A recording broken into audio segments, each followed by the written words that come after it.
Hello student, क्या आपको भी कोलिगेटिव प्रॉपर्टी के न्यूमेरिकल सॉल्व करने में आ रही है दिक्कत?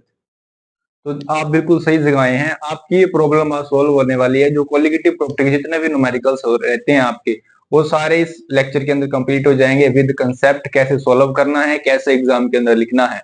और इस वीडियो से पहले हम एक वीडियो ऑलरेडी कर चुके हैं, वो जाके आप देख सकते हैं। इस वीडियो के डिस्क्रिप्शन में उसका मैं लिंक डाल दूंगा। तो चलिए स्टार्ट करते हैं। हमारे पास जो इससे पहले हमने एक कोलिगेटिव प्रॉपर्टी कर ली थी, आप बात करने वाले सेकंड कोलिगेटिव प्रॉपर्टी और थर्ड और फोर्थ कोलिगेटिव प्रॉपर्टी पे न्यूमेरिकल्स की, जो कि इंपॉर्टेंट है। आपने कैसे सॉल्व करने हैं एग्जाम के अंदर, चाहे वो सीबीएसई बोर्ड का एग्जाम हो, चाहे पंजाब स्कूल एजुकेशन बोर्ड का हो या अदर कोई बोर्ड का हो, तो उन सभी के बारे में डिस्कस करेंगे। जिससे पहले ही क्वेश्चन दिया गया है कि the molar elevation constant for benzene is 2.52 kelvin पर मोलर। एम क्या है? मोलैलिटी है। A solution of some organic substance in benzene boils at 0.126 degree Celsius higher than benzene. What is the molality of the solution? तो आपको क्या solution की molality पूछी गई है। तो पहले जो solution में लिखा हो पहले वो लिख लेना चाहिए, जो क्वेश्चन में दिया गया हो। हमें क्या है? Molar elevation constant. अब आपने ना एलिवेशन इन बॉइलिंग पॉइंट का फॉर्मूला किया था हमने पिछले लेक्चर में, delta TB is equal to K into KB into M. ठीक है, अब जो केबी होता है ये होता है मोलर एलिवेशन कांस्टेंट। इसकी वैल्यू है 2.52 केल्विन पर मोलर। ठीक है, ये दी गई है। और डेल्टा टीबी, ध्यान से देखिए, इसमें डेल्टा टीबी का भी आंसर दिया गया है। जो आपने कैसे फाइंड करना है कि जो हमें क्वेश्चन में दिया है वो डेल्टा टीबी है या टीबी है या टीबी नॉट है। ठीक है, क्योंकि ये फॉर्मूला कुछ इस तरह से होता है, TB minus TB not is equal to KB into M. ठीक है, एम यहाँ पे मोलैलिटी है। तो अब देखिए इसमें दिया क्या गया। ये बोल रहा है जैसे मान लो कि solution of some organic substance in benzene. मान लो ये बेंजीन है, पहले मैं इसके अंदर बेंजीन डाल दी थी, फिर इसके अंदर मैंने कोई और ऑर्गेनिक सब्सटेंस डाल दिया। क्या? कोई ऑर्गेनिक सब्सटेंस मैंने ऐड कर दिया। अब मैंने जैसे ही ऑर्गेनिक सब्सटेंस किया, सपोज करो पहले जो हमारे पास प्योर बेंजीन का जो हमारे पास क्या है, बीपी कितना है, सपोज कर लो एक्स है। कितना है? एक्स है। जैसे ही मैंने सोल्यूट इसके अंदर डाला, तो ऑर्गेनिक सब्सटेंस डाला, तो ये सोल्यूशन बन गया बेंजीन प्लस ऑर्गेनिक सब्सटेंस का। तो ये बेंजीन प्लस ऑर्गेनिक सब्सटेंस का जो सोल्यूशन बना है, ठीक है, इसका जो बॉइलिंग पॉइंट है वो एक्स से कितना ज्यादा है? 0.126 डिग्री सेल्सियस ज्यादा है। कि इतना इंक्रीज हो चुका है, इतना इंक्रीज हो चुका है, इसमें ऐड करें इतना इंक्रीज हुआ है। पहले एक्स था, एक्स से इतना हो चुका है। अब हमने अगर डेल्टा टीबी निकालना हो तो डेल्टा टीबी क्या होता है? TB minus TB note. TB की वैल्यू सपोज कि आपने कितनी ये देखो टीबी की वैल्यू जहां पे बॉइल हो रहा है एक्चुअल में, ये वाली एक्स प्लस 0.126 डिग्री सेल्सियस सीधा आ जाएगा डिग्री सेल्सियस में, माइनस एक्स डिग्री सेल्सियस। ठीक है, एक्स तो डिग्री सेल्सियस में ही होगा ना, इधर टेम्परेचर तो डिग्री सेल्सियस में दिया गया है क्वेश्चन में। अब इन दोनों का डिफरेंस क्या आ गया? एक्स से एक्स कैंसिल आउट हो गया, बचा गया 0.12 डिग्री सेल्सियस। तो हम डायरेक्टली ऐसे भी लिख सकते हैं क्या कि जो डेल्टा टीबी है कितना है? 0.126 डिग्री सेल्सियस है। तो आपके पास डेल्टा टीबी की वैल्यू आ गई। अब अगर डेल्टा टीबी की वैल्यू आपके पास है तो डेल्टा टीबी किसके इक्वल है? केबी इंटू एम के। अब एम क्या है? मोलैलिटी है। हर क्वेश्चन में पूछा है क्या है? हमें मोलैलिटी तो पूछी है क्वेश्चन की, तो मोलैलिटी क्या होगी? Delta TB divide by KB. Delta TB की वैल्यू 0.126 डिवाइडेड बाई केबी की वैल्यू ये दी गई है क्वेश्चन में 2.52। ठीक है, बस इसको आप डिवाइड कर दीजिए। अगर आप इसको डिवाइड करेंगे तो ध्यान से देखिए, इसको मैं जीरो उठाता हूँ, 3 जीरो नीचे आ गई, 2 जीरो ऊपर चले गए, ये 2 तो कैंसिल हो गई और ये रह गया 1 और ये 2। तो m इज इक्वल टू 1/20। ठीक है, या बोल सकते हैं आप 0.1 को 2 से डिवाइड कर दीजिए। अगर आप 0.1 को 2 से डिवाइड करते हैं तो आपका आंसर आता है 0.05। और मोलैलिटी के यूनिट क्या होते हैं? Small m। तो ये आपकी क्वेश्चन में मोलैलिटी आ गई। बहुत सिंपल सा न्यूमेरिकल था, जिसके अंदर क्या है कि हमें केबी की वैल्यू दी गई है, वो बोल रहे हैं बेंजीन का एक सोल्यूशन है, उसके अंदर आपने कोई ऑर्गेनिक सब्सटेंस ऐड कर दिया है। जैसे ही आपने ऑर्गेनिक सब्सटेंस ऐड किया, उसका बॉइलिंग पॉइंट इतना इंक्रीज हो चुका है। तो ये इंक्रीज बॉइलिंग पॉइंट हो गया। ये क्या होता है? टीबी। और जो प्योर होता है वो क्या होता है? TB naught. बस इस फॉर्मूले में पुट कर देना, डेल्टा टीबी आ जाएगा। जैसे डेल्टा टीबी आएगा आप मोलैलिटी निकाल लेना। ठीक है, तो ये क्वेश्चन इजी था, आपको होप है समझ आया होगा। चलिए मूव करते हैं नेक्स्ट क्वेश्चन की तरफ। तो नेक्स्ट न्यूमेरिकल हमारे पास दिया गया है 18 gram of glucose is dissolve in 1 kg of water at what temperature will this solution boil. कि आपके पास क्या है कि मान सपोज करो एक बीकर है, उसके अंदर आपने क्या है 1 kg वाटर, ठीक है, फिल कर रखा है, 1 kg वाटर है, उसके अंदर आपने क्या कर दिया 18 ग्राम ग्लूकोज, 18 ग्राम ग्लूकोज जिसका फॉर्मूला C6H12O6 होता है, वो फिल कर दिया कितना 18 ग्राम। अब 18 ग्राम फिल कर दिया, तो उसके बाद पूछ रहे हैं कि जो आपने जैसे 18 ग्राम फिल किया है 1 kg वाटर के अंदर, तो वो सॉल्यूशन कितने टेम्परेचर पर जाकर बॉईल होगा। ठीक है, 18 ग्राम ग्लूकोज फिल करने के बाद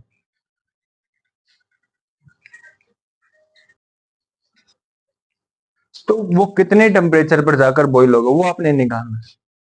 तो दैट मीन्स हमने निकालना क्या है, अब देखिए जो ये भी एलिवेशन बॉइलिंग वाला कंसेप्ट है, इसमें डेल्टा टीबी वाला फॉर्मूला लगना है, ये सभी को पता लग गया होगा, delta TB KB into M. But इसके अंदर क्या है, हमें डेल्टा टीबी क्या होता है टीबी माइनस टीबी नोट, ये होता है ना डेल्टा टीबी। अब ये कौन सा टेम्परेचर है जहां पे सोल्यूशन क्या होगा बॉइल होगा। ठीक है, और ये कौन सा टेम्परेचर जहां पे सॉल्वेंट, जहाँ पे सॉल्वेंट जो प्योर सॉल्वेंट होता है जिसके अंदर आपको जो डिसोल्व करते हैं सोल्यूट डिसोल्व करते हैं, तो ये क्या है सॉल्वेंट का बॉइलिंग पॉइंट होता है। ठीक है, अब हमने निकालना क्या है टीबी निकालना है, इस क्वेश्चन में क्या निकालना है टीबी निकालना है। पहले तो आपको ये पता होना चाहिए निकालना क्या है, हमें टीबी निकालना है, हमें वो टेम्परेचर निकालना है जहाँ पे सोल्यूशन बॉइल होगा। ठीक है, जो ओवरऑल सोल्यूशन बनेगा ना 18 ग्राम शुगर ऐड करके, उस सोल्यूशन कितने टेम्परेचर पर बॉइल होगा हमें वो निकालना है। एक तो हमें क्या टीबी निकालना है, और गिवन क्या है के भी हमें गिवन है कितना 0.52, और क्या गिवन है given weight of glucose given है, गिवन वेट या गिवन मास ऑफ ग्लूकोज जिसको आप WB से लिखते हैं कितना 18 ग्राम गिवन है। और अब मोलर वेट निकालना हो सेम, MB मतलब सल्यूट होता है और B का मतलब सल्यूट होता है, MB क्या है मोलर मास किसका ग्लूकोज का। तो ग्लूकोज का मोलर मास कितना होता है 12 क्रॉस 12 करेंगे, नहीं 6 है आपके पास, 6 cross 12 plus 12 cross 1 plus 6 cross 16। ठीक है, आप इसको सॉल्व करेंगे तो आपके पास जो आंसर आएगा वो आएगा इधर 72 प्लस 12 प्लस 96। ठीक है, तो ये ओवरऑल सॉल्व करके आ रहा है आपके पास 180। तो 180 क्या है आपके पास ग्लूकोज का मोलर मास है। अब मोलर मास WB आ गया, MB WB आ गया गिवन वेट, मोलर मास भी आ गया। और अब डेल्टा टीबी का फॉर्मूला होता क्या है वैसे, हमने कारक करवा रखा है, अगर हमें मोलैलिटी का मतलब गिवन नहीं है ना मोलैलिटी तो निकालनी पड़ेगी, तो वो था WT इंटू 1000 क्योंकि ग्राम में दिया गया सब कुछ, divide by MB into WA। अब WA सॉल्वेंट, सॉल्वेंट का वेट भी गिवन है कितना है WA की वैल्यू 1 kg, 1 kg मतलब 1000 ग्राम, 1000 ग्राम है सॉल्वेंट गिवन है। बस यहाँ पे वैल्यू पुट कर दीजिएगा, डेल्टा टीबी का आंसर क्या आएगा फिर केबी की वैल्यू 0.52 इंटू WB की value 18 into 1000 divide by MB की वैल्यू 180 इंटू 1000, ये तो कैंसिल हो गया और इसको मैं डिवाइड करूंगा, ये 0 तो नीचे आ गए, तो ये 0 है, ये 18 कैंसिल हो गया, ये बड़ा आपके पास 52 डिवाइडेड बाई 1000। ठीक है, ये बना आपके पास 0.052 केल्विन, डेल्टा टीबी का आंसर आ गया। अब डेल्टा टीबी की वैल्यू आ चुकी है और हमें निकालना क्या है टीबी, तो डेल्टा टीबी को हम लिख सकते हैं TB minus TB not is equal to 0.052 kelvin. अब मेरी बात सुनिए, डेल्टा टीबी निकालना है बट टीबी नहीं पता, टीबी नॉट नहीं पता। अब आपको एक माइंड में बात रखनी है, जो वाटर होता है, ठीक है, यहाँ पे वाटर का केस दिया गया है। अब वाटर का जो प्योर जो बॉइलिंग पॉइंट है वो कितना होता है 100 डिग्री सेल्सियस होता है ना, प्योर वाटर का बॉइलिंग पॉइंट कितना होता है 100 डिग्री सेल्सियस। बात करें कैलोरी में, तो कैलोरी में कितना होगा 3.15 समथिंग। ठीक है, तो ये इसका प्योर हो गया। ठीक है, अगर क्वेश्चन में दिया हो तो बढ़िया बात है, अगर लिखा हो यहाँ पे pure boiling point of water अगर दिया हो तो वही यूज करना है, अदरवाइज आपको याद रहेगा कितना होता है 373.15 केल्विन या 100 डिग्री सेल्सियस। तो यहाँ पे मैं वैल्यू पुट कर दूंगा, तो टीबी की वैल्यू क्या आएगी, उधर जाके प्लस हो जाएगा, टीबी नॉट प्लस 0.052, तो ये आएगा 373.15 प्लस 0.052। तो इसका आंसर आ रहा है आपके पास, ये इसमें ऐड हो जाएगा तो 373.510 आ जाएगा। ठीक है, ये इसमें ऐड करना है भाई, 0.15 में इसमें ऐड करूंगा इसे 0.052, तो ये तो 2 आ गया, ये 10 1 10 आंसर गई, हाँ 2 ऐसे बनेगा 202 केल्विन। ये आपके पास गैस का आंसर है, तो आप इसे नोट कर सकते हैं। तो ये आपका क्या एक्चुअल आंसर आने वाला है कितना, 73.202 केल्विन। इस टेम्परेचर पर जाके सोल्यूशन क्या होगा आपका, बॉईल होगा। अगर आपको इसको डिग्री सेल्सियस में निकालना है तो डिग्री सेल्सियस में कैसे लिखोगे, 100 प्लस 0.052, ये बनेगा 100.052 डिग्री सेल्सियस। क्योंकि जो डिफरेंस होता है ना यहाँ पे, जो डिफरेंस होता है टेम्परेचर का, चाहे वो केल्विन में हो चाहे डिग्री सेल्सियस में, वो सेम ही रहता है। ठीक है, इसमें आप डिग्री सेल्सियस में भी लिख सकते हैं 100.052 डिग्री सेल्सियस, या केल्विन में 73.3202 केल्विन। तो इस तरह से आपने क्वेश्चन को सॉल्व करना है। एक बार रिपीट कर देता हूँ कि हमने 18 ग्राम शुगर को 1 kg वाटर में डिसोल्व किया था, तो उस सोल्यूशन को आपने क्या बॉईल करना है। अब अगर बॉईल करेंगे तो वो कितने टेम्परेचर पर बॉईल होगा, हमने वो बॉइलिंग पॉइंट निकालना है। तो पहले तो हमें क्या निकालना है, डेल्टा टी, ये पता लग गया। ठीक है, उसके बाद जो गिवन है वो लिख लीजिए, और उसके बाद क्या मोलर, अब वो पता लग गया कि उसका डेल्टा टी मतलब एलिवेशन बॉइलिंग पॉइंट वाला कंसेप्ट लगने वाला है, तो वो फॉर्मूला पुट करके आप आंसर निकाल सकते हैं। ठीक है, तो ये हो गया सेकेंड न्यूमेरिकल। बात करते हैं इसी की तरह की और डिफिकल्ट या और ज्यादा थोड़ा सा डिफिकल्ट न्यूमेरिकल जिसके चांस हो सकते हैं आने के। ठीक है, अगर आपको वो आसान लगे तो बहुत बढ़िया बात होगी। चलिए बात करते हैं नेक्स्ट की। नेक्स्ट क्वेश्चन है मेरे पास, a 10 gram of non-volatile solute when dissolved in 100 gram of benzene, its boiling point raises by 1 degree Celsius. What is the molecular mass of solute and Kb for benzene is 2.53। आपको दिया गया है, जैसे मान लो आपके पास क्या है, एक 100 ग्राम बेंजीन प्रेजेंट है, उसके अंदर आपने क्या है 10 ग्राम कोई भी एक सोल्यूट ऐड कर दिया है। ठीक है, 10 ग्राम सोल्यूट ऐड किया किसके अंदर, 100 ग्राम बेंजीन के अंदर, समझिए।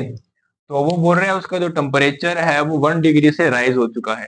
सेम जो पहले हमने फर्स्ट न्यूमेरिकल लिखा था उस तरह ही है, कि मान लो पहले क्या था, बेंजीन का टेम्परेचर एक्स था, जैसे ही ऐड किया दोनों का सोल्यूशन बना, सोल्यूशन बनने के बाद जो सोल्यूशन बना है, सोल्यूशन का टेम्परेचर क्या है, x+1 हो चुका है। ठीक है, x+1 हो चुका है। ठीक है, 1 डिग्री से इंक्रीज हो चुका है। तो इस क्वेश्चन को हम अगर सोल्व करेंगे तो हमारे पास डेल्टा टीबी क्या आएगा, डायरेक्टली हम बोल सकते हैं according to question delta TB is 1 degree Celsius. मैं बता चुका हूँ। ठीक है, इन दोनों का डिफरेंस ये है, टीबी माइनस टीबी नोट का, ये टीबी हो गया, ये क्या है टीबी नोट मान लीजिए, तो इन दोनों का डिफरेंस क्या आ गया, 1 आएगा। और उसके बाद क्या है आपको W B, given weight of solute given है 10 ग्राम। ठीक है, W B weight of solvent given है 100 ग्राम। उसके बाद क्या है डेल्टा टीबी दिया गया है, केबी की वैल्यू दी गई है 2.53 केल्विन पर मोल। उसके बाद निकालना क्या है, एम बी निकालना है, किसका, सोल्यूट का। तो अगर हमारे पास फॉर्मूला था delta T B is equal to K B into W B into 1000 divided by M B into W A, तो यहाँ से हमने एम बी निकालना है, तो एम बी का फॉर्मूला क्या बना फिर, K B as it is, W B as it is, 1000 as it is, ये एम बी इधर चला जाएगा, डेल्टा टी बी इधर आ जाएगा, डिवाइड में delta T B into W A आ गया। बस इसमें वैल्यूज पुट कर दीजिए। अब डेल के बी की वैल्यू क्या है आपके पास 2.53 प्लस इंटू डब्ल्यू ए की वैल्यू क्या है, डब्ल्यू बी की 10 gram into 1000 divided by delta T B की वैल्यू 1 इंटू डब्ल्यू ए की वैल्यू 100। बस इसे आप सोल्व कर दीजिए, आपके पास एम बी की वैल्यू आ जाएगी। तो ये 0 0 कैंसल आउट 2।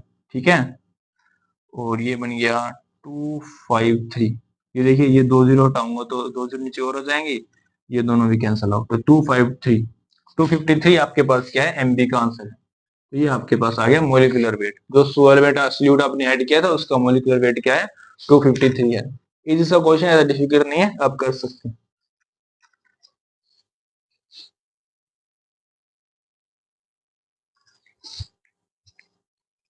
अभी बात करते हैं नेक्स्ट न्यूमेरिकल। तो पहले आप गैस कीजिए कौन सी प्रॉपर्टी पर बेस्ड है। Calculate the mass of a compound to be dissolve in 75 gram of benzene to lower its freezing point by 0.48 kelvin, और हमें केएफ की वैल्यू दी गई है बेंजीन की 5.12 केल्विन केजी पर मोल। तो इस क्वेश्चन आप समझ में कि हो गई आपकी third colligative property depression in freezing point के ऊपर बेस्ड है, जिसके अंदर क्या कहा गया है कि आपके पास एक बेंजीन का सोल्यूशन है 75 ग्राम का। अगर उसके अंदर आप कोई अनदर कंपाउंड ऐड करते हैं, एक ऐसा कंपाउंड जो इसका बॉइलिंग जो फ्रीजिंग पॉइंट है, जो इसका फ्रीजिंग पॉइंट है वो लोअर कर दे, कितना कर दे, 0.48 कम कर दे, ठीक है। तो इसका डायरेक्ट मीनिंग क्या हुआ, आपके पास जो मान लो पहले क्या था, एक टीएफ टेम्परेचर था, क्या था, टीएफ, मान लो मेरे पास एक्स था, टीएफ नोट था कि टीएफ नोट एक मेरे पास एक्स टेम्परेचर था जहां पे बेंजीन बॉइल फ्रीज हो रही है। फिर उसके बाद उसने क्या कर दिया, उसका फ्रीजिंग पॉइंट लोअर कर दिया, ठीक है। कितना कर दिया, एक्स में से 0.48 माइनस कर दीजिए, कि इतना उसने लोअर कर दिया, ठीक है, इतना कम कर दिया। मान लो पहले एक्स था, एक्स में से इतना कम कर दिया, लोअर कर दिया। तो हमारे पास जो डेल्टा टीएफ होता है उसका फॉर्मूला क्या है, टीएफ नोट माइनस टीएफ। तो ये आएगा एक्स माइनस 0.48, तो मैंने x minus x zero plus में 0.48, तो 0.48 ये कैंसिल हो गया, ठीक है, केल्विन। तो ये आपके पास क्या आ गया, डेल्टा टीएफ आ गया। तो पहले समझ गए हमने डेल्टा टीएफ कैसे निकाल लिया। वो बोल रहे थे कि इतना लोअर हो चुका है, तो मान लिए पहले एक्स था, एक्स में से इतना कम हो चुका है, तो हमारे पास डेल्टा टीएफ क्या आएगा, 0.48 डायरेक्टली आ गया। ये आप सीधा डायरेक्ट लिख सकते हैं, जितना लोअर हुआ है ना वो डेल्टा टीएफ के इक्वल ही होगा, ठीक है। अब दिक्कत ये आती है, ये पॉजिटिव नेगेटिव वाला कंसेप्ट है कि पॉजिटिव आएगा कि नेगेटिव आएगा, ठीक है। तो वो इस तरह से क्लियर कर सकते हैं कि मान लीजिए पहले एक्स था, एक्स में से इतना कम हो चुका है, तो इसे सोल्व कर लीजिए। बात 1 मिनट की है, बट आपकी जो कंफ्यूजन है वो प्रॉपरली सोल्व हो जाएगी अगर न्यूमेरिकल करते टाइम आप यूज करते हैं तो, ठीक है। तो कंफ्यूजन कंसेप्ट क्लियर करने के लिए आप एक्स मान लीजिए एक बार, ठीक है। टीचर को भी पता लगे कि हाँ बच्चे ने बहुत बढ़िया लिखा है, कि हाँ उसको आता था ये न्यूमेरिकल अच्छी तरह से। तो आपके पास डेल्टा टीएफ आ गया। अब उसके बाद हमें गिवन क्या है, हमें मास निकालना है, क्या कितना डिसोल्व करेंगे कि इतना लोअर हो जाए। तो हमें डब्ल्यू बी तो हमें निकालना है, ठीक है। कैलकुलेट मास, ठीक है, डब्ल्यू बी निकालना है। और हमें क्या गिवन है, के एफ की वैल्यू गिवन है, के एफ की वैल्यू कितनी है, 5.12 केल्विन के जी पर मोल। और हमें फिर डेल्टा टीएफ भी पता लग गया, डेल्टा टीएफ पता लग गया, डब्ल्यू बी निकालना है, के एफ पता है। अब ये फार्मूला क्या होता है आपके पास, delta T F is equal to K F into M. But इसके अंदर मास, मोलर मास, हाँ इसके अंदर है ना, क्वेश्चन के अंदर जो मोलर मास है कंपाउंड का वो गिवन है 256 ग्राम, ठीक है, पर मोल। 256 का क्या मोलर मास गिवन था, वो मैंने लिखा नहीं। 256 क्या मोलर मास गिवन है क्वेश्चन के अंदर। एमबी की वैल्यू कितनी है, 256 ग्राम, ये हमें गिवन है। अब हम डब्ल्यू बी की वैल्यू निकाल सकते हैं, इस फॉर्मूले को इस तरह से लिख सकते हैं, K F into W B into 1000 divided by M B into W B equal क्या है, डेल्टा टी एफ। अब निकालना डब्ल्यू बी है, ठीक है, डब्ल्यू बी निकालना है, तो ये दोनों टर्म इधर मल्टीप्लाई और ये दोनों डिवाइड। तो डब्ल्यू बी की वैल्यू क्या आएगी, delta T F into M B into W A divided by K F into 1000। उसमें वैल्यू पुट कर दिया, डेल्टा टी एफ की वैल्यू कितनी है, 0.48 इंटू एम बी की वैल्यू 256 गिवन है, और डब्ल्यू ए की वैल्यू आपको 75 गिवन है, और के एफ की वैल्यू कितनी है 512 इंटू आपके पास जो 1000 आ जाएगा। बस इसे सोल्व कर लीजिए, आपके पास आंसर आ जाएगा। मैं जीरो हटाता हूँ तो 2 जीरो नीचे और आ गई, और इसकी 2 जीरो ऊपर चली जाएंगी, ये दो दोनों कैंसल आउट, और देखिए 256 है, ये 152 है, ठीक है, तो ये 1 के टेब कैंसिल हो गई, ये 2 है, ठीक है, और ये भी कैंसिल हो गया, ये 24 बन गया, ये बना 24 इंटू 75 इंटू पावर में 10 की पावर -3 रह गया। अब इसे आप मल्टीप्लाई करेंगे और इसको सोल्व करते हैं, मल्टीप्लाई करता हूं पहले इसको, ये क्या आएगा 24 इंटू 75, ये आपके पास 0 2 ये बना 8 0 0 1 8 1 1800 इंटू 10 पावर -3, तो ये बन गया 1.8 ग्राम, ठीक है, ये दो देखिए 2 जीरो कैंसिल हो गई और एक डेसिमल में आ गई, तो 1.8 ग्राम क्या है, इसका आपका आंसर आ गया। तो इस तरह से आपसे ये क्वेश्चन सोल्व कर सकते हैं। ये तो कैलकुलेशन की थी मैंने, तो आपको समझ आया होगा कि आपने कितना अमाउंट 1.8 ग्राम अगर ऐड करेंगे बेंजीन 75 बेंजीन के अंदर, तो उसका जो फ्रीजिंग पॉइंट है इतना कम हो जाएगा, ठीक है। ये भी इजी सा क्वेश्चन है जिसके अंदर आपको गिवन वेट निकालना है कि कितना वेट ऐड करें कि उसका फ्रीजिंग पॉइंट कम हो जाए। और ये एक तरह की मतलब जिसे आप डेली लाइफ में यूज भी करते होंगे, जैसे हम व्हीकल को अगर मान लो पहाड़ी एरिया जहाँ पे बर्फ गिरती है वहां पे ले जाएं, तो उसमें क्या होता है, उसके जो ऑयल्स वगैरह होते हैं ना, वो फ्रीज होने स्टार्ट हो जाते हैं एक फिक्स टेम्परेचर पर। तो हम क्या करते हैं, उसका फ्रीजिंग पॉइंट और डिक्रीज करने के लिए, मान लो वहां पे -4 पे जाके फ्रीज हो गए कोई लिक्विड, फ्रीजिंग पॉइंट डिक्रीज करने के लिए कुछ कंपाउंड ऐड करते हैं या कोई अनदर लिक्विड ऐड करते हैं, जिसके कारण उसका फ्रीजिंग पॉइंट और कम हो जाए कि वो उस टेम्परेचर पर फ्रीज ना हो और हमारा व्हीकल अच्छी तरह से चलता रहे। तो ये इसकी एप्लीकेशन है वो, ठीक है, तो ये आप नोट कर लीजिए। उसमें निकालेंगे हम कितना हमें कम करना है, तो हमें कितना अमाउंट ऐड करना पड़ेगा, ठीक है, तो ये नोट कर लीजिए। बात करते हैं नेक्स्ट न्यूमेरिकल की।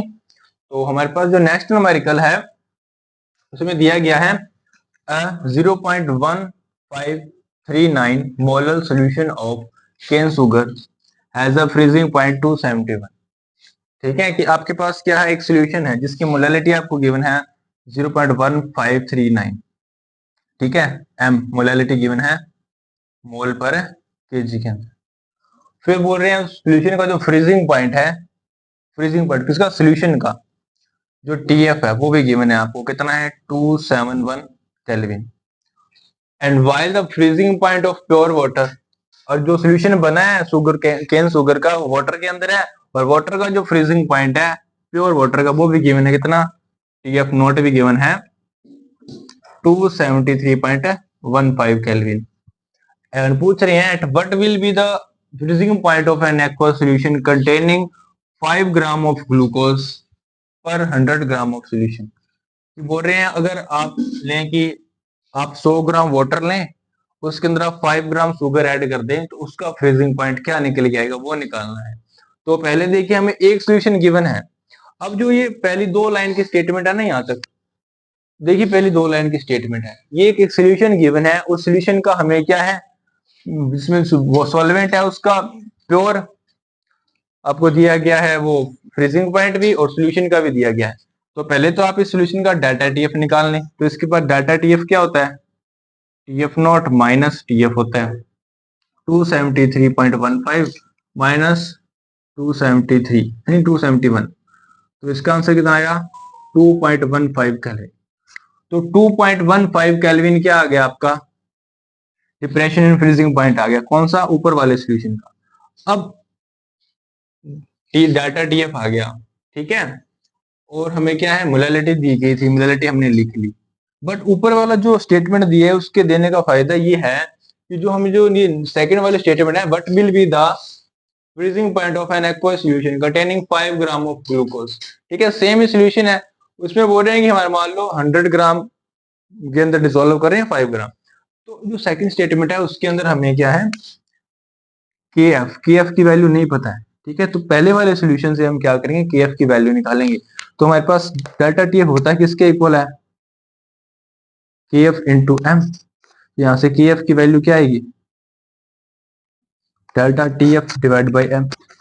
डेल्टा टी एफ की वैल्यू 2.15, एम की वैल्यू 0.1539।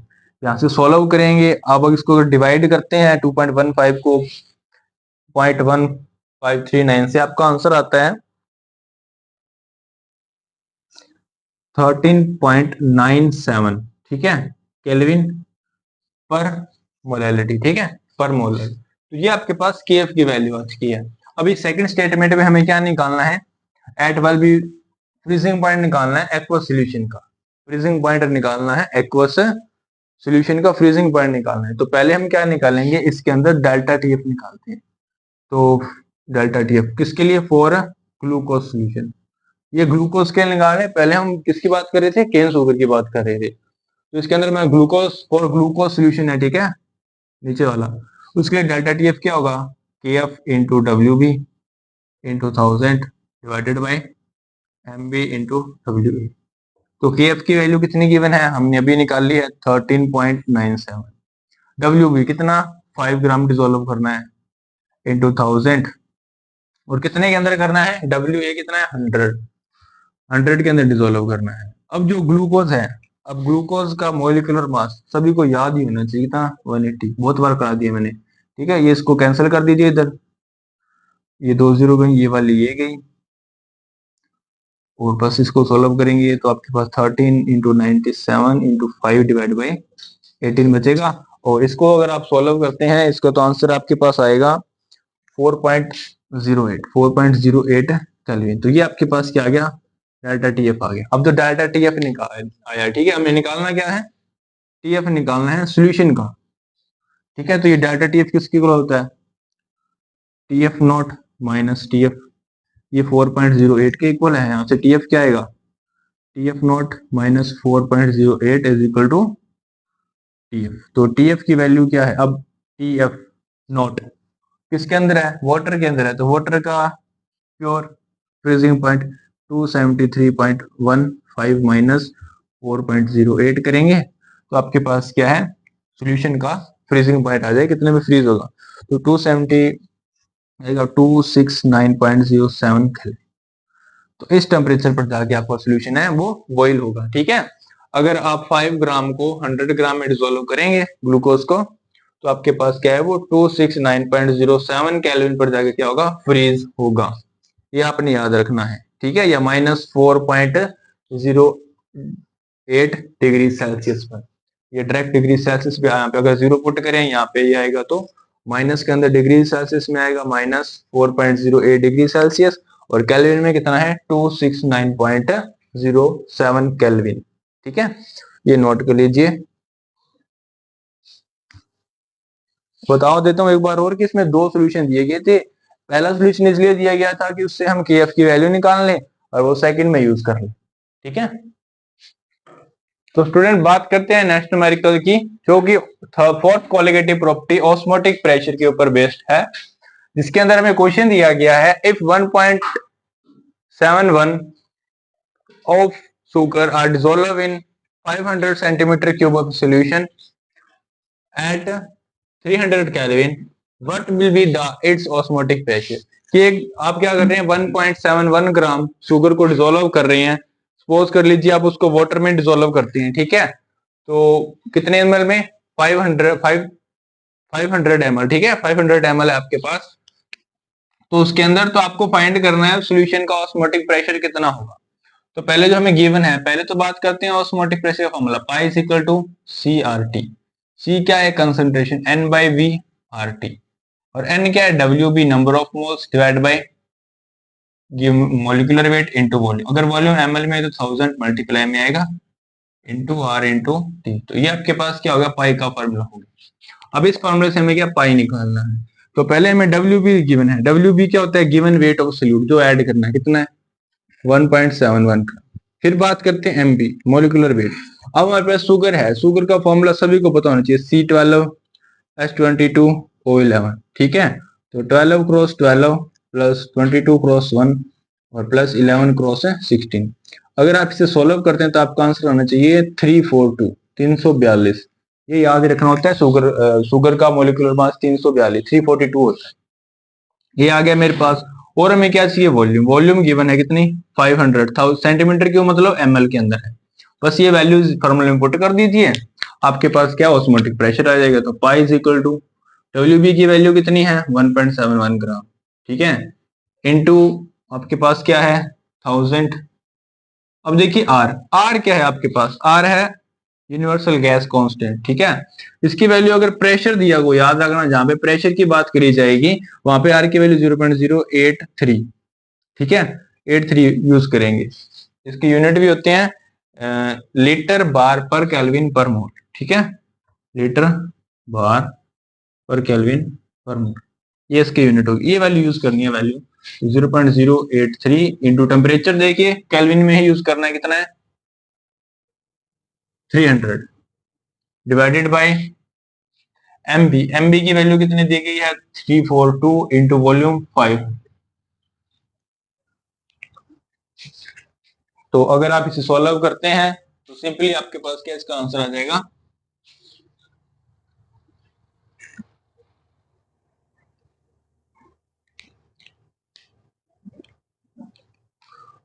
अगर आप इसे सॉल्व करेगा आपका जो आंसर आएगा 249 बार, ठीक है, 249 बार आएगा। ये देखिए ये पहले यहां से कैंसिल भी कर सकते हैं, ये जैसे 0 आ गया, ये तो 2 रह गया, फिर ये इधर 3 जीरोस आ गए, फिर ये 2 जीरो इससे कैंसिल हो गए, ठीक है, ये 3 जीरो इससे कैंसिल हो गए, फिर इसको डिवाइड करेंगे 83, इसको इससे मल्टीप्लाई करेंगे 83 को 3 से, फिर इसको 5 से डिवाइड 500 से डिवाइड कर दिए, आंसर आएगा 0.249 बार, ठीक है। तो इसे आप सॉल्व कर लीजिए, with the help of calculator आप सॉल्व करेंगे आपका आंसर आ जाएगा, ठीक है। तो इस तरह से क्वेश्चन करना है। इसमें क्या किया था कि 1.71 ग्राम शुगर ऐड करते हैं कितने 500 ml वाटर के अंदर या सोल्यूशन के अंदर, तो आप बताइए कि उस सोल्यूशन का जो ऑस्मोटिक प्रेशर है वो कितना कितना होगा।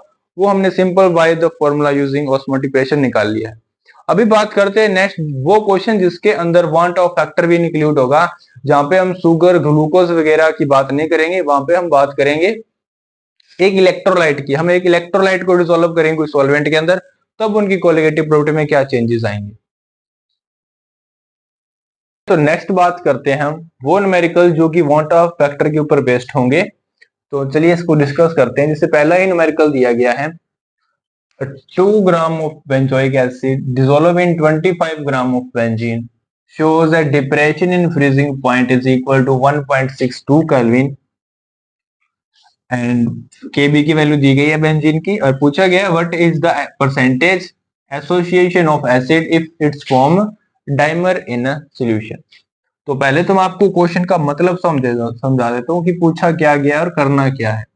कि आपको दिया गया है कि 2 ग्राम बेंजोइक एसिड है, उसको आपने क्या कर लिया, मान लो सोल्यूशन है 25 ग्राम आपके पास क्या था बेंजीन था, ठीक है, 25 ग्राम बेंजीन है, उसके अंदर आपने 2 ग्राम क्या आपने ऐड कर दिया बेंजोइक एसिड C6H5COOH, ये बेंजोइक एसिड आपने ऐड कर दिया, जिसके कारण जो सॉल्यूशन का जो फ्रीजिंग पॉइंट है, डिप्रेशन इन फ्रीजिंग पॉइंट, मतलब डेल्टा टीएफ की वैल्यू दी गई है 1.62 केल्विन हो चुका है, ठीक है, डेल्टा टीएफ की वैल्यू दी गई है 1.62 केल्विन, और केबी की वैल्यू दी गई है। और पूछा क्या गया है जो आपके पास जो बेंजोइक एसिड है ना, वो क्या होता है एसोसिएट होता है। एसोसिएट होने का मतलब वो जुड़ जाता है। जैसे मान लो मेरे पास ये है C6H5COOH, ये 2 मॉलिक्यूल हैं, सपोज ये 2 मॉलिक्यूल हैं, तो ये क्या कहता है, ये 2 मॉलिक्यूल है ना ऐसे कंबाइन हो जाती हैं C6H5COOH होल ट्वाइस। ये पहले 2 दिख रहे थे हमें, अभी ये 1 लगेगा। जैसे मान लो पहले यहाँ पे 2 मॉलिक्यूल थे, वो एसोसिएट हो गए, उन्होंने क्या बना लिया सिंगल मॉलिक्यूल बना लिया, दैट मीन्स वो क्या हो गया अपने पास एसोसिएट हो चुके हैं। तो इस तरह से क्या वो एसोसिएट हो चुके हैं, तो क्या हो गया एसोसिएट हो गया, एसोसिएशन हो गई है। अब वो कितने परसेंट एसोसिएट होंगे, ठीक है, हमें परसेंटेज से निकालने हैं कितने परसेंट वो क्या होंगे एसोसिएट होंगे, ठीक है जी। और हमें इस क्वेश्चन में वांट ऑफ फैक्टर भी इंक्लूड करना पड़ेगा, क्योंकि जहां पर एसोसिएशन या डिसोसिएशन होता है, जैसे मान लो हमारे पास वांट ऑफ फैक्टर आई होता है, आई की वैल्यू 1 है, अगर कोई भी एसोसिएशन और एंड डिसोसिएशन नहीं होता है तो आई की वैल्यू 1 होती है। अगर आई की वैल्यू ग्रेटर देन 1 है अगर हमारे पास क्या है डिसोसिएशन है, आई की वैल्यू लेस देन 1 है अगर क्या है एसोसिएशन है। तो ये 3 केसेस होते हैं हमारे पास वांट ऑफ फैक्टर के, ठीक है। अगर 1 है तो कोई भी एसोसिएशन नहीं होगी ना डिसोसिएशन होगी, अगर डिसोसिएशन है तो आई की वैल्यू ग्रेटर देन 1 है, अगर एसोसिएशन है तो आई की वैल्यू लेस देन 1 है, जिसके कारण हमारी कोलिगेटिव प्रॉपर्टी चेंज हो जाती है। तो पहले हमें क्या करना पड़ेगा, सोल्यूशन जो इस क्वेश्चन के अंदर पहले हम आई की वैल्यू निकालेंगे वांट ऑफ फैक्टर की वैल्यू। तो इस तरह क्वेश्चन आ जाए जिसके अंदर परसेंटेज एसोसिएशन या डिसोसिएशन पूछी हो, तो पहले उसके अंदर आप देखिए कि जो डाटा गिवन है उससे हम आई की वैल्यू निकाल सकते हैं या नहीं निकाल सकते। तो पहले आप आई की वैल्यू निकाल लीजिए। अब आई की वैल्यू निकालने के मैंने आपको तीन फार्मूले बताए थे। एक तो होता है i is equal to normal molar mass divide by observe molar mass, और एक हमारे पास होता है observe colligative property divide by normal colligative property, और थर्ड बताया था number of ions after dissociation और divided by number of ions of particles before dissociation. ये तीन फॉर्मूले मैंने पिछले लेक्चर में आपको नोट करवाए थे, अगर आपने नोट किए होंगे तब आपको जरूर याद होंगे। ठीक है, ये 10 फॉर्मूले लिखवाए थे मैंने फर्स्ट चैप्टर के, वो अगर नहीं देखी तो वीडियो आप जाके देख लीजिए, मैंने वहां पे स्टार्टिंग में सारे फॉर्मूले लिखवाए हैं, समझाए भी हैं। तो अब इसी के अंदर हम पहले क्या करेंगे, हम फॉर्मूला कौन सा लगा सकते हैं आप बताइए मुझे। अब मुझे ना एक तो फ्रीजिंग पॉइंट डिप्रेशन दिया गया है, डेल्टा टीएफ की वैल्यू दी गई है, मैं लिख लेता हूँ डेल्टा टीएफ मुझे गिवन है इतना 1.62 केल्विन। उसके बाद मेरे पास गिवन वेट डब्ल्यू बी की वैल्यू दी गई है, कितनी है भाई 2 ग्राम, और मेरे पास डब्ल्यू ए की वैल्यू भी है 25 ग्राम। बेंजीन, बेंजीन का मोलर मास कितना होता है, नहीं बेंजीन का नहीं निकालना, सल्यूट का, सल्यूट का मोलर मास कौन सा है, बेंजोइक एसिड है जिसका फॉर्मूला C6H5COOH है। तो इसका मोलर मास अगर निकालते हैं तो 6, देखिए कितने कार्बन है, 7 कार्बन है इंटू 12 प्लस 6 इंटू 1 हाइड्रोजन हो गए प्लस 2 इंटू 32। ठीक है, तो ये आ गया आपका 84 प्लस 6 प्लस एक का होता है 16 32, तो ये बनेगा 122 ग्राम, 122 ग्राम बन गया। ठीक है, तो 122 ग्राम आपके पास क्या एमबी हो गया। अब ये क्या है, ये हमारे पास एमबी कौन सा है, जो हमने थियोरेटिकली जो नॉर्मल होता है, ये कौन सा है नॉर्मल वाला। ठीक है, और एक हम निकाल सकते हैं by the using colligative property. तो ये जो डेल्टा टीएफ है उसका फॉर्मूला कुछ इस तरह से होता है ना, K F into W B into 1000 divided by M B into W A. हमें डब्ल्यू ए भी पता है, हमें डब्ल्यू बी भी पता है, हमें के एफ की वैल्यू भी पता है। सो यहाँ पे क्या लिखा है, यहाँ पे के एफ है। ठीक है, हमें के एफ की वैल्यू भी पता है, तो हमें सारी वैल्यूज पता है, ये भी ये भी ये भी। ठीक है, और हमें डेल्टा टी एफ की वैल्यू भी पता है। तो यहाँ से हम क्या करें, हम एम बी की वैल्यू निकालते हैं। तो एम बी की वैल्यू निकालेंगे तो क्या आएगा, K F into W B into 1000 divide by delta T F into W A. तो यहाँ पे मैं के एफ की वैल्यू पुट करता हूँ, मेरे पास के एफ की वैल्यू कितनी दी गई है भाई 4.9 इंटू डब्ल्यू बी की value 2000 divide by delta T F की वैल्यू 1.62 इंटू आपके पास डब्ल्यू ए की वैल्यू है 25। अगर आप इसे अभी सोल्व करेंगे तो आपके पास क्या है, एम बी की वैल्यू आ जाएगी एम बी। ठीक है, तो अगर मैं इसे सोल्व करता हूं तो मेरे पास इसका आंसर आ रहा है 241.98 241.98 ग्राम पर मोल। ठीक है, तो ये मेरे पास क्या आ गया, एम बी आ गया। अब देखिए ये एम बी किससे आया है, तब हमने क्या ऑब्जर्व किया था डिप्रेशन फ्रीजिंग पॉइंट, मतलब ये क्या है ऑब्जर्व्ड मोलर मास है, और ये क्या था नॉर्मल मोलर मास था। तो अगर हम आई की वैल्यू निकालना चाहें तो मैंने आपको आई का एक फॉर्मूला बताया था क्वांट ऑफ फैक्टर निकालने का, अगर हमें मास पता हो, एक थ्योरेटिकल वाला और एक जो हम ऑब्जर्व करते हैं। तो आई क्या होता है हमारे पास normal molar mass divide by observed molar mass. तो नॉर्मल कितना है,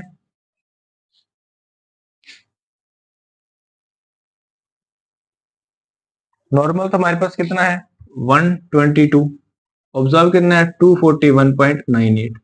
तो इसको डिवाइड करेंगे तो अप्रोक्सीमेट हमारे पास 0.5 समथिंग आंसर आएगा इसका, तो 0.504।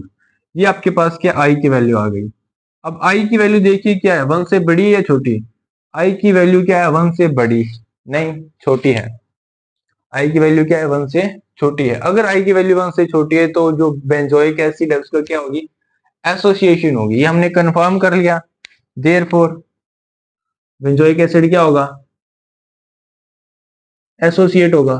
ठीक है, इस तरह में एसोसिएट होना भी निकाल सकते हैं। पूछ सकते हैं what is the nature of solute, जो नेचर ऑफ सॉल्यूट क्या है कि वो एसोसिएट होगा। आई की वैल्यू से पता लग गया। अब कितना परसेंट वो एसोसिएट होगा वो हमें निकालना है, क्योंकि हमें परसेंटेज के अंदर पूछा गया है। तो पहले तो आप इसे नोट कर लीजिए, दोबारा समझ देता हूँ कि हमने क्या है 2 ग्राम बेंजोइक एसिड को 25 बेंजीन के अंदर डिसोल्व किया, तो उसका डिप्रेशन फ्रीजिंग पॉइंट हमारे पास गिवन था। तो ये तो हमारे पास ऑब्जर्व वैल्यू थी। अब ऑब्जर्व वैल्यू है हमारे पास डेल्टा टीवी की।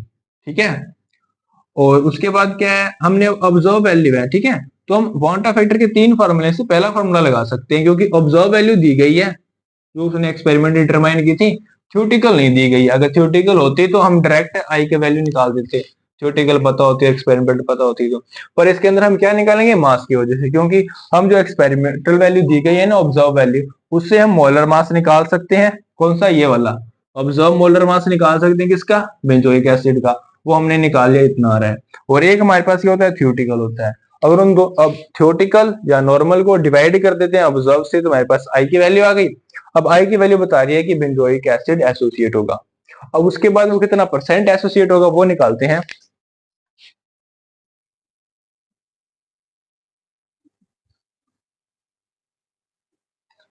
ठीक है, तो परसेंटेज एसोसिएशन निकालने के लिए हम क्या करेंगे, पहले तो वो सेम रिएक्शन लिखनी है। ठीक है,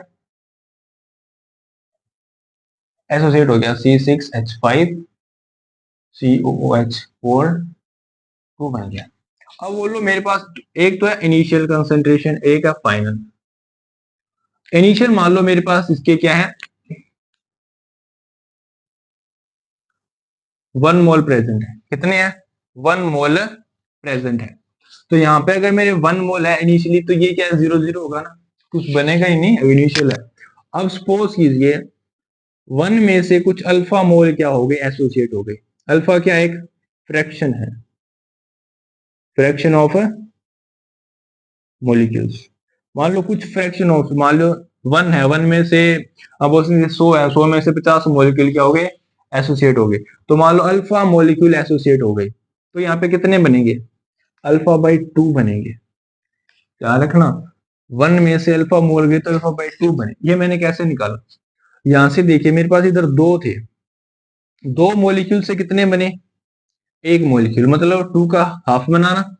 ऐसे अगर यहाँ पे 3 होते तो यहाँ पे क्या होता, 3/2 बन जाते। अगर 4 होते तो यहाँ पे 2 बन जाता। समझ गए, तो क्या है 2 से 1 बन रहे हैं, मतलब यहाँ से अल्फा जाएगा तो अल्फा बाई 2 मोल बनेंगे। अगर अल्फा जाएगा तो अल्फा बाई 2 मोल बनेंगे। समझाई बात। अभी इसमें देखिए, अब मेरे पास ये रिएक्शन होगी, फाइनल कंडीशन होगी, इसके अंदर मैं निकालता हूँ आई की वैल्यू। अब आई का आपने एक फॉर्मूला किया था, number of ions after association, यहाँ पे एसोसिएशन हो रही है, divide by number of ions before association या डिसोसिएशन, ये किया था। तो अब देखिए आई की वैल्यू किसकी आ गई, number of ions after, after में कितने रह गए, एक तो ये रह गए। ठीक है, 1 माइनस अल्फा, और प्लस में क्या बचे हैं, ये सोल्यूशन के अंदर की बात करनी है, सोल्यूशन के अंदर। तो एक तो 1 माइनस अल्फा बचे हैं, प्लस क्या बचे, अल्फा बाई 2 है। वो डिवाइड क्या कर दीजिए, जितने बिफोर थे, बिफोर कितने थे, एक था, डिवाइड बाई 1। तो वैल्यू क्या आई, 1 माइनस हाफ। देखिए -1 है, उसमें से हाफ माइनस करेंगे तो माइनस हाफ रह जाएगा, 1 माइनस अल्फा बाई 2 रह गया, डिवाइड बाई 1। आई की वैल्यू क्या आ गई, 1 माइनस अल्फा बाई 2। अब इधर देखिए मेरे पास जो आई है उसकी वैल्यू हमें गिवन है, आई की value 0.504 is equal to 1 minus alpha by 2। तो यहाँ से अल्फा बाई 2 की वैल्यू क्या आ गई, 1 माइनस 0.504, और अल्फा इज इक्वल टू, इसमें से माइनस करेंगे तो ये आपके पास आएगा 0. कुछ गड़बड़ हो गई क्या, नहीं नहीं नहीं, सही है, 0.496। ठीक है, और उसको आप मल्टीप्लाई कर दीजिए 2 से, क्योंकि इधर 2 डिवाइड में पड़ा था, वो मल्टीप्लाई में चला जाएगा। तो अल्फा की वैल्यू आ रही है 99 पॉइंट, या बोल सकते हैं 0.992। तो ये आपके पास अल्फा की वैल्यू आ गई। ऐसी को अगर परसेंटेज में लिखना हो तो 100 से मल्टीप्लाई कर दिया, 99.2%। अगर परसेंटेज बनानी हो तो 100 से मल्टीप्लाई करेंगे तो 99.2% बनेगा। ठीक है, अब 99/2% आंसर आ रहा है इसका। क्या ये आपको विजिबल है? यस। ठीक है, तो इसका मतलब क्या होगा कि जो बेंजोइक एसिड है वो सॉल्यूशन के अंदर 99%, 99.2% एसोसिएट होगा ही होगा। ठीक है, हमेशा एसोसिएट होगा। तो इसका मतलब ये निकल रहा है, तो हमने ये अल्फा की वैल्यू भी निकाल ली। तो निकाली कैसे है कि हमारे पास क्या 2 से 1 बन रहा था, तो मान लो 0 है, पहले 1 था, 1 से 0 बन रहा है, तो मान लो 1 में से कोई अल्फा मोल चले गए तो अल्फा मोल बनेंगे, अल्फा/2 मोल बनेंगे। तो वहां से मैंने क्या आई की वैल्यू निकाल ली आफ्टर डिवाइड बाय बिफोर। तो फिर मेरे आई, इधर मेरे आई की वैल्यू पता है मुझे, अल्फा की वैल्यू निकाल लेंगे। अल्फा क्या बताता है? डिग्री ऑफ डिसोसिएशन या डिग्री ऑफ एसोसिएशन, कि कितना परसेंट वो डिसोसिएट हो रहा है या नहीं हो रहा है। ठीक है, तो ये था कुछ एक ट्रिकी सा क्वेश्चन। होप आपको ये समझ आया होगा। और इसी के साथ मैं एक बात आपको और बता देता हूं, अगर जितने भी हमारे पास जो कोलिगेटिव प्रॉपर्टीज होती हैं, ठीक है, जो हमारे पास 4 कोलिगेटिव प्रॉपर्टी हैं आपके पास, कौन कौन सी है मैं फॉर्मूला लिखता हूं। एक तो है X B is equal to P naught A minus P divide by P naught A. ठीक है, यहाँ पे पी एस सोल्यूशन का हो गया। एक है आपके पास delta T B is equal to K B into M. और थर्ड है delta T F is equal to K F into M. और फोर्थ है pi is equal to C R T. अगर इन दिनों के अंदर आपको कोई इलेक्ट्रोलाइट दिख जाए, जैसे मान लो बोल रहे हैं इलेक्ट्रोलाइट को डिसोल्व कर रहे हैं, जैसे कोई बेंजोइक एसिड बोल दे, क्या बोल दे, या तो ये दिख जाए जैसे एसिटिक एसिड हो गया, मान लो अगर सल्यूट के तौर पर है, सल्यूट की बात कर रहा हूँ, ठीक है, या बेंजोइक एसिड है सल्यूट, या मैं बात करूं आपके पास क्या है कोई जैसे KCl है, K2SO4 सोल्यूट है आपके पास, या NH4Cl है, या CaCl2 है, इस तरह के कुछ कॉम्प्लेक्स, या मान लो जैसे इलेक्ट्रोलाइट दिख जाए जिसको लगे कि आपको जैसे लगे कि वो एसोसिएट हो सकते हैं, जैसे पहले 2 वाले एसोसिएट हो सकते हैं, बाकी सारे डिसोसिएट हो सकते हैं। ठीक है, तो उनके अंदर से पहले आपको क्या करनी होगी, आई की वैल्यू निकालनी पड़ेगी। किसकी? आई की वैल्यू। अगर आई की वैल्यू निकालेंगे उसके बाद आपने ये फॉर्मूले लगाने हैं और वो आई की वैल्यू इनके साथ मल्टीप्लाई कर देनी है। ठीक है, आई की वैल्यू इनके साथ मल्टीप्लाई कर देनी है ताकि आपके जो ये फॉर्मूले हैं सारे करेक्ट हो जाएंगे, जिसके अंदर वांट ऑफ फैक्टर भी इंक्लूड हो जाएगा। ठीक है, तो अगर इस तरह के क्वेश्चन है, आपको कोई डाउट है तो वीडियो कमेंट में बता दीजिएगा, मैं एक नई वीडियो और बना दूंगा। अगर आपको वीडियो अच्छी लगी हो तो वीडियो को शेयर कीजिएगा और कमेंट कीजिएगा, हमारे चैनल को सब्सक्राइब जरूर कीजिएगा। हम मिलते हैं नेक्स्ट वीडियो के साथ, एक नए चैप्टर के साथ जिसका नाम है इलेक्ट्रोकेमिस्ट्री। तो हम नेक्स्ट बात करेंगे इलेक्ट्रोकेमिस्ट्री के सम इंपॉर्टेंट न्यूमेरिकल्स प्रॉब्लम, जो कि 100% आपके एग्जाम में आने वाले हैं और आ भी सकते हैं। ठीक है, और बायो मंथली एग्जाम वाले भी न्यूमेरिकल हम करेंगे। और जैसे आपके अभी जुलाई में जो एग्जाम होने हैं जैसे 2 मंथ के, ठीक है, उसके बारे में